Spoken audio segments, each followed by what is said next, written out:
रहीम तुर्की चावल तैयार हो गए। तुर्की चावलों में तुर्क टाइप की कुजी चिकन हम ओवन से निकालेंगे।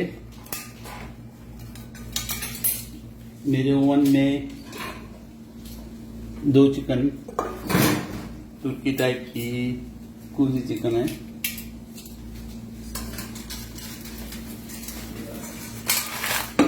मैं एक चिकन आपके सामने खोल दूंगा सर्विंग के लिए, दूसरी के बारे में आप समझ जाइएगा। सेम टाइप की है। तुर्की चिकन हमने ओवन से निकाल दी है। अब इसे चावलों पे रखेंगे। माशाल्लाह तबारकल्लाह। और इस चावलों के साइड में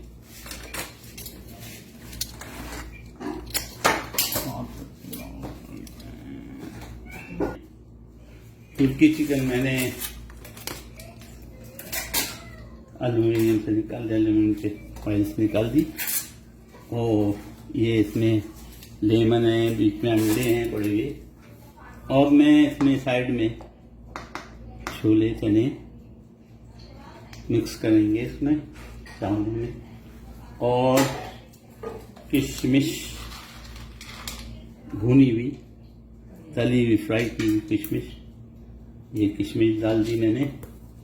और इसके ऊपर जो भी सलाद आप डालना चाहे डाले, और जो चटनी डालना चाहे डाले।